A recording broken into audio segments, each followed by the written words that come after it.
This interview came out yesterday with RFK. Now, Robert F. Kennedy Jr. was in our state last weekend. He attended the funeral of a girl who died after having the measles. But did she die from the measles? RFK says no. So I'll play you his explanation and let you decide what you think. There's only 3 deaths from measles in 20 years.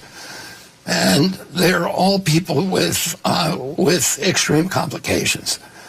And that's how you die from measles, because of the complications of it. It's people who are already sick. And but there was no evidence with for example, the two children that they were sick beforehand. They got sick from the measles, right? Well, no.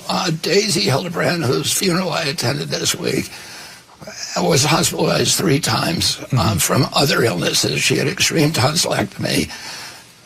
She had mononucleosis that she could not kick. And then she got measles. She got over the measles, according to her parents. And according to the medical reports, I saw a report on it today, that the thing that killed her was not the measles, but it was a bacteriological infection. Of her lungs? She was graft positive for strep bacteria in her bloodstream. Right. But what kills you with measles, of course, is you have the measles virus. You get pulmonary illness. Yeah, you get pneumonia, and because the measles damages the lungs, and then the bacteria get in, and that's the secondary infection. But it's the measles. But you came out. So you know what? We do a pretty good job. We do a very good job at controlling the measles in this country, and although the numbers of measles cases are now around 640. Those numbers will continue to grow because you're adding old cases to new cases. And there's a long incubation period of 10 to 14 days, so you don't know who's out there spreading. Well, no, but you're counting all the old cases where people have already got. But there are also people infected today who are traveling, and you don't know who they're infecting, right? But the point I'm making is that the rate of increase has substantially decreased. So we are successfully controlling it. So that was from CBS News. Is he the only one saying that? No, he's not. Steve Bannon had on another doctor, Mary Holland, who was making the same case, but she was saying this almost a month ago after the first one died. That is a lie, Steve, and I'm on today with Doctors Hooker and Corey, who will explain that her death is the result of an egregious medical error. She did have measles. 4 of her siblings survived measles with appropriate care and treatment. They're absolutely fine. This girl wound up in the hospital because she did have some difficulty breathing, and instead of giving her breathing care, you'll understand from the specialists with me that she got inaccurate, wrong-headed medical care, and that's why she died. So it's kind of hard to trust the medical community over the political community like most of us used to after COVID, because also you can have floating around people reminding you. They made a montage of the measles episode from the Brady Bunch. Have you seen this? This is how people talked about measles when you were a kid. It wasn't this deathly disease that we all had to get vaccinated against, or we're going to have a deadly pandemic. It was almost a good time. It was like a day off. Listen to this. I try not to get my scientific information from the Brady Bunch, but close enough. Hi. Peter. What are you doing home from school? They sent me home. Measles. It's either measles or a strange case of red freckles. You have got a temperature. They told me 101.1. What's the record? Never mind. Oh, are you sure it's the measles? Well, he certainly got all the symptoms. A slight temperature, a lot of dots, and a great big smile. A great big smile? No great big school for a few smile. days. Say hello to my dotted son for me. Tell him I'll bring him some comic books, and I'll see you later, dear. Okay, honey, bye. Boy, this is the life, isn't it? Yeah. If you have to get sick, you sure can't beat the measles. That's right. No medicine. Inside or out? Like shots, I mean. Don't even mention shots. Yeah. Measles, Well, all the kids have now had the measles. So have I. Well, I had them years ago. Looks like the Bradys are finished with the measles. Hold it. Now Alice has spots. Oh, and a great big smile. And it's just so wacky that Alice ended up with the measles at the end, too. It wasn't scary or a death sentence when you were a kid. It wasn't something to even be concerned about. In fact, it came with a great big smile. Boy, if you could get anything, wouldn't it be great to have the measles? You are so lucky you got the measles. Now, we're supposed to be scared of it, damn it. Don't you dare relax. We got to keep you tense and anxious at all times. No, we don't. Relax. You're fine. When you were a kid, measles was a fun time. You got it with a smile, according to the Brady Bunch. It was just a good day off. And if you could have any disease, by golly, measles was it. But nowadays, the measles, you start hearing the Omen theme in the background. They're like, it's affecting the unvaccinated. This is the greatest outbreak we've had in the state of Texas since, I don't know, Jesus was here or something. Well, what gives? How can it be this pedestrian for the Brady Bunch, but I'm supposed to be scared of it and you're supposed to be scared of it? Listen to this. Peter, what are you doing home from school? They sent me home. Measles. That's either measles or a strange case of red freckles. You have got a temperature. They told me 101.1. What's the record? Never mind. Oh, are you sure it's the measles? Well, he certainly got all the symptoms. A slight temperature, a lot of dots, and a great big smile. A great big smile. No school for a few days. Say hello to my dotted son for me. Tell him I'll bring him some comic books and I'll see you later, dear. So that's all it was. When you were a kid, measles were a fun little couple days off school. Now it's supposed to be Caligula, Sodom and Gomorrah, straight on the seventh level of hell. 800-288-9227. Hayden in Arlington, you're on WBAP. Are you scared of the measles? So me, I am, but unless you're like me, I've got a compromised autoimmune deficiency, right? So my immune system doesn't work right. So I have to be scared of it.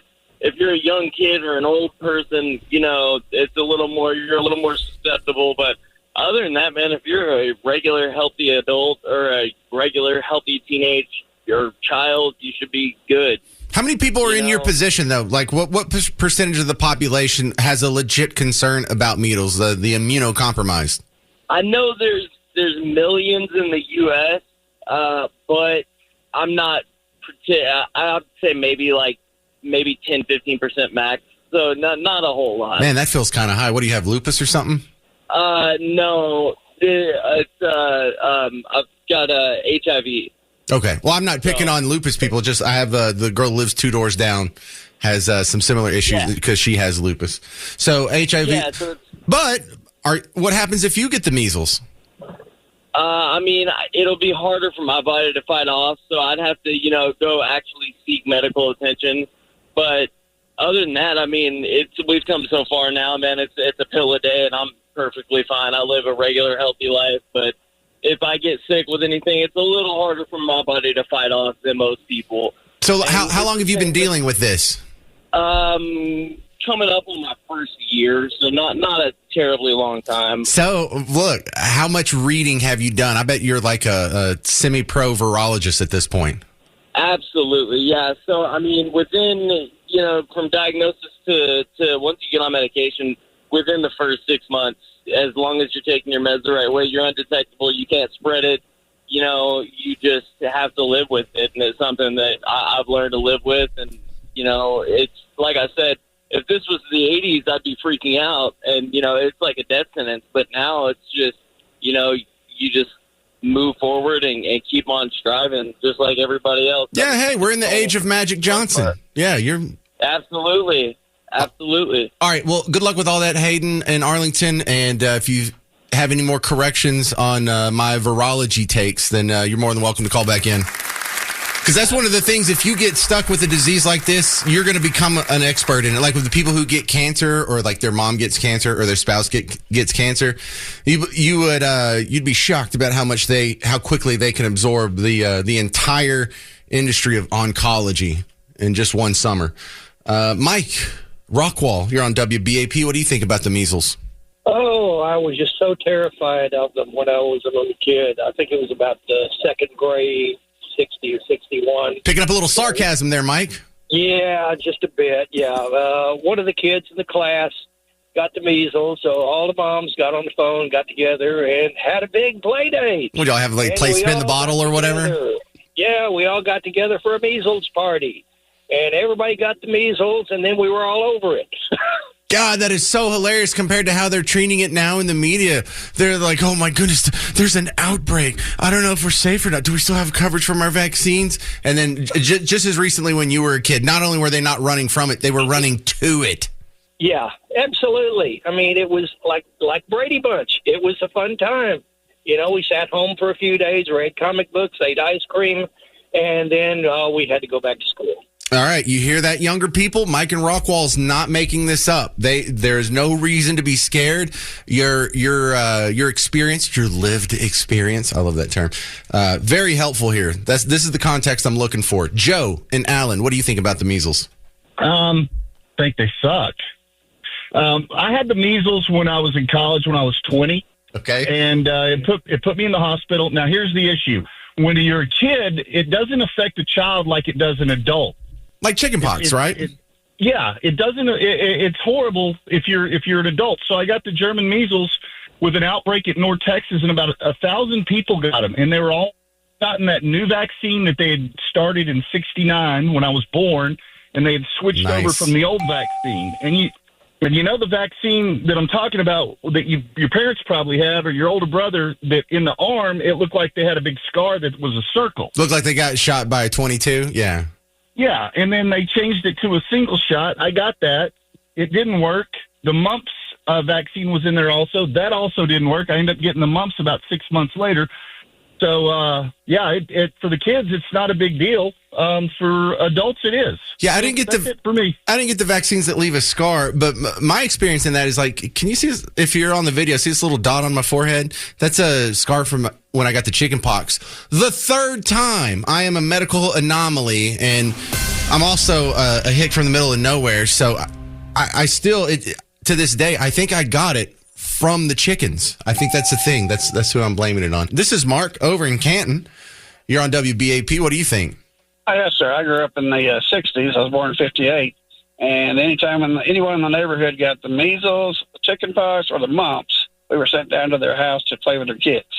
Now, if you didn't get it that time, you were the next person that got it, you got sent down to that house too. I think I was the only idiot that got the chicken pox by the time I was a kid. I don't remember anyone having the measles. I think someone got the mumps, but I didn't get to see them. I remember there used to be like a standard episode of the TV shows where someone would get the mumps and they would have to put like the scarf around their face and hang them from a door or a hook or something like that. Never had that done. We just stayed in bed and ate ice cream. So how does this make you feel to turn on the TV these days and have the media talk about the measles like the next great bubonic plague? Oh, it's crazy. It's ridiculous. Well, see, but younger people don't know any better because they didn't have your experience, Mark. Nope. And it's just like with COVID, with all these people putting their masks on their gloves and spraying all this Lysol. I got it one time. Everybody that kept wearing their gloves and everything else got it 2 or 3 times. It's hilarious. The COVID thing should be the wake-up call for all of the people who are sort of on the fence here. The medical community is not any more believable than the political community. It's all overlap. And a big part of that is because the medical community does have a direct overlap with the political community now. More than 50% of the dollars that are spent in the medical industry come from a government program now, between Medicare and Medicaid and the child health insurance program. More than half their money comes from the taxpayers now. Well, I had friends that worked for Baylor Hospital who told me that their bosses would tell them that the person had COVID. Didn't matter if they had it or not. They had COVID because they got $1,000 for each case from the government. And if they had put them on a ventilator, they got another $400 for it. Well, I want everyone to remember what me and Mark are talking about right now whenever I talk about getting rid of Medicare and Medicaid, because people act like, oh my God, you want to take healthcare away from old people and poor people? It's like, no, I want to give everyone better healthcare. That's not distorted from politics. That's not distorted from government money. That doesn't have perverse incentives that are created when you use the taxpayers to make the medical decisions rather than the doctor and the patient. No. I don't want to take anything away. I want to give them something better. And Mark is giving you the bedrock here. The overhyping of conditions that have no need to be hyped that much, contrasted with the way they handle. I mean, do you know how many people die of malpractice? whether it's surgical errors or someone forgot to mark a prescription correctly, it's like 300,000 or something. It's ridiculous. It's like the second leading cause or third leading cause of death is medical malpractice. This is Cleo in Plano. Hey, Cleo, you're on WBAP. What do you think about the measles situation? Well, I actually had the measles, for real, true story. How old were you? 80s. I was 16. I worked at Domino's Pizza off of Stella Link. One of the guys who was from Africa, he went home to visit family, and when he came back, he was one of our drivers. So he kind of exposed everyone. And, yeah, I was vaccinated, but I guess I'm one of these people. I just didn't really work that well. Well, the guy in Canton, or no, some guy a couple calls ago had mentioned the German measles. Sounds like you got an African measles. Maybe you just weren't vaccinated against that strain. Not. I don't know I'm not going to, the guy was really nice, so I'm not going to disparage him, but he did give me and two other people at work the measles. Well, he didn't do it on purpose.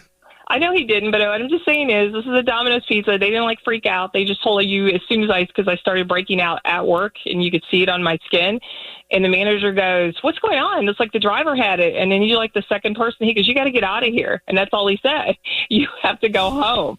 And I went home and I talked to my grandmother, who's a nurse, and she goes, "Yeah, you definitely have measles." And, she's a pediatric nurse. She goes, "You just need to stay home." So how was it? Did you almost die? Did you get hospitalized? Were you on a ventilator? No, I did not almost die. I did get really bad tinnitus from it. Like were your earrings? Is that what you're talking about? Yes, my right ear permanently rings from it, but it seems so that was my only parting gift from the situation. I did get a really high fever. I felt pretty sick. I did have to stay home from school. They made me stay home an additional, they said I had to stay home an additional 2 weeks just to make sure it didn't spread. Cleo, I would like to hear your hypothesis on why the media hyperventilates over measles so much. I'm not really sure what is going on with that, and that's the truth. I don't know why they're freaking out and coming unhinged. I mean, I don't want to be mean about it, but they don't seem to care who comes across the border, so you're going to get diseases that break out like this, so I don't know why you act surprised. I'm not blaming those people. I'm just saying different countries have different standards, and different people's immune systems have different standards. Every time I got pregnant and they would test me for measles, they go, "Yo, you need to get the shot. You're low." And so for whatever reason, those shots don't work well for me. All right. Well, don't be giving me any pizzas. Thank you very much, Cleo in Plano. I'll get my own pizza. Thank you very much. But yeah, I think the media, especially on the local level, well, national level too, they have a tendency to try and want to give you the most sensational story possible. And if it's kind of a not sensational story, they're going to try and package it so it'll be as sensational as possible. And then you couple that with the inexperience or really ignorance, not the pejorative, but the technical version of they don't really know what measles is or how dangerous it was considered for previous generations. And they probably hadn't seen that episode of the Brady Bunch in syndication either. And this kind of fits in with the Brady Bunch version of the measles where it's not really worrisome. In fact, it's almost damn near celebrated in the Brady's Bunch episode. And then I have a whole bunch of people who actually had the measles saying it was the same thing back when they were kids. Now, I was born in the late 70s, did my childhood in the 80s. I didn't have measles. None of my friends ever had measles. I had chicken pox. But I don't have firsthand experience or even secondhand experience. My sister didn't get it either. So learning a lot from the people calling in right now. 800-288-9227, 800-288-9227. And the more you hear, the more you start to think, why is anyone worried about the measles at all? Why do we have such sensational reporting on the measles? Buddy, Indicator, you're on WBAP. What do you think? Hi, James. I appreciate you giving me a chance to talk to you a minute. Back in 1971, I was 9 years old, and I lived in Nashville, Tennessee, and they were giving out it was the German measles rubella vaccine at the school. So I got the vaccine, and a couple of days later, I woke up, got out of bed, and fell on the floor. What? And the reason I fell on the floor is because both my knees locked up at a 90-degree angle.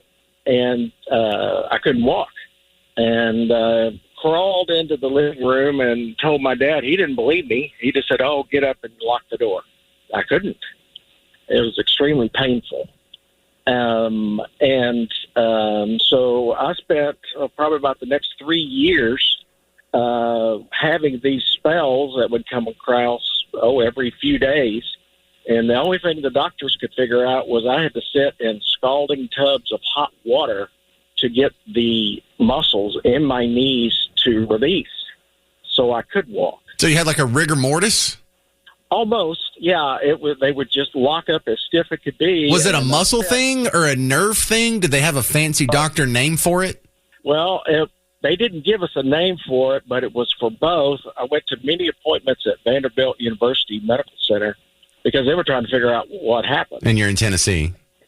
Yes, I was in Tennessee. And so what they discovered was that I was probably going to have these spells off and on until it finally stopped after about 3 years, and that it was an effective vaccine through a company called Park Davis. They had a defective vaccine. And in fact, but, buddy, sorry to interrupt. Did you ever have the measles? No.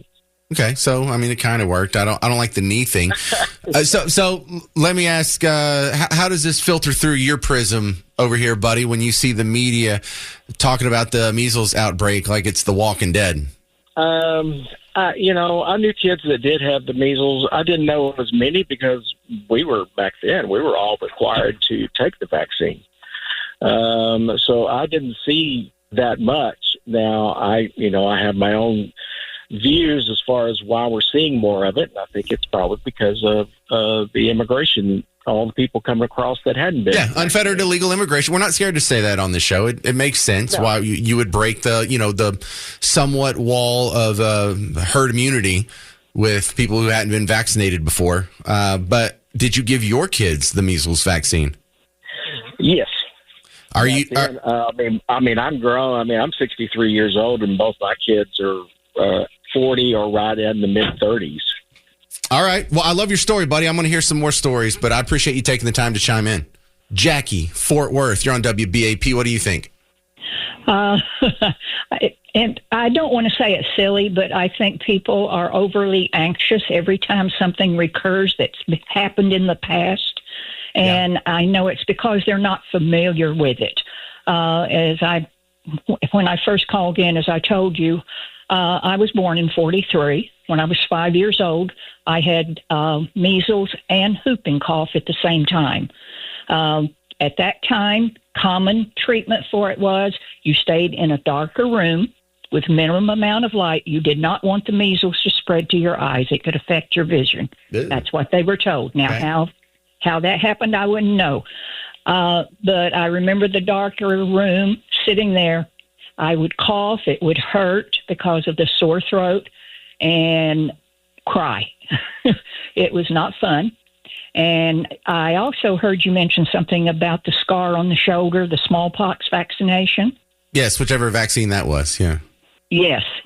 I had that. And basically, they would do needle pricks with whatever it was they injected just under the skin, and they'd do it in a circle. And it would fester up. It would be very sore. It would start itching.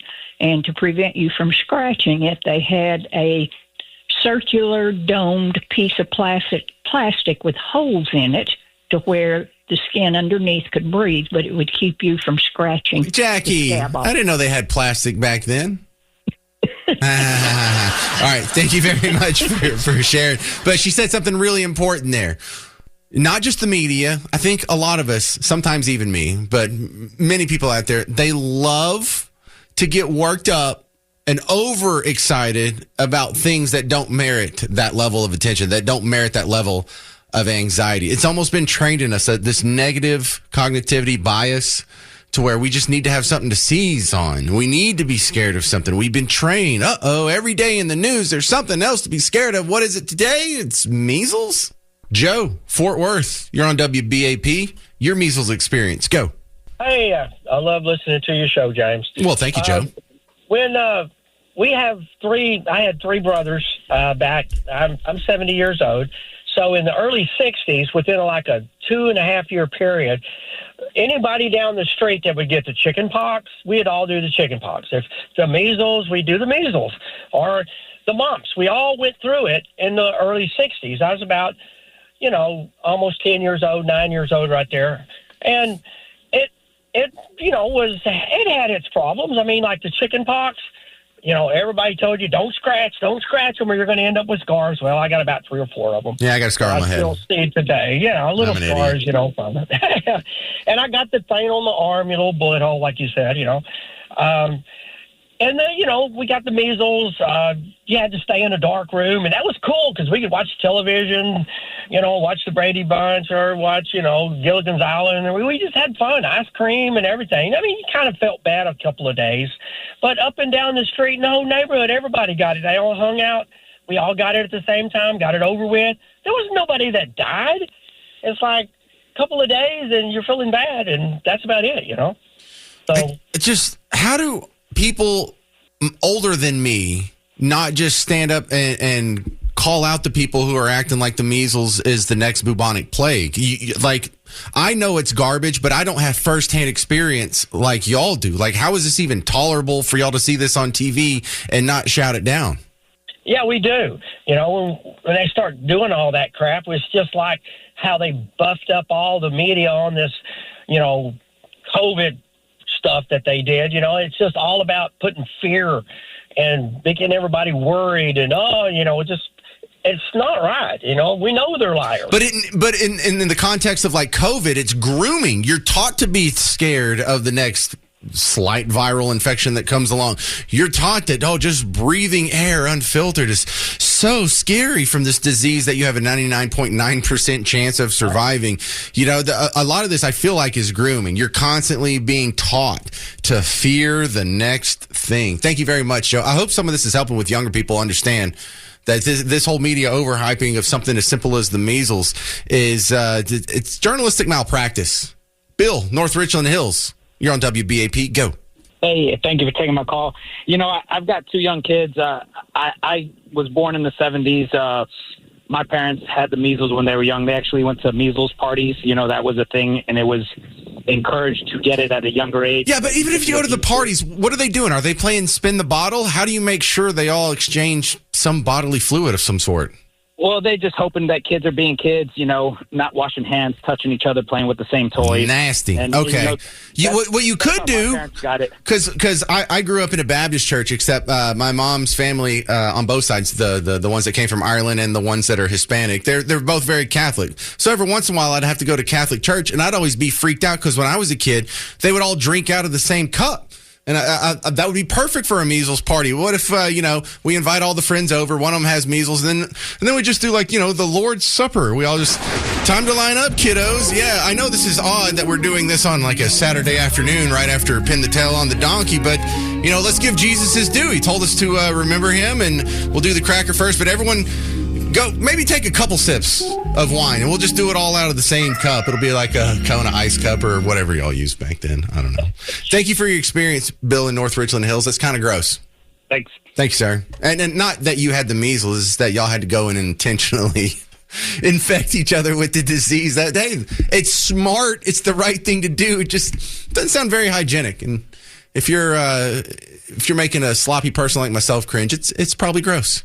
It's News Talk 820 WBAP, now on FM at 93.3.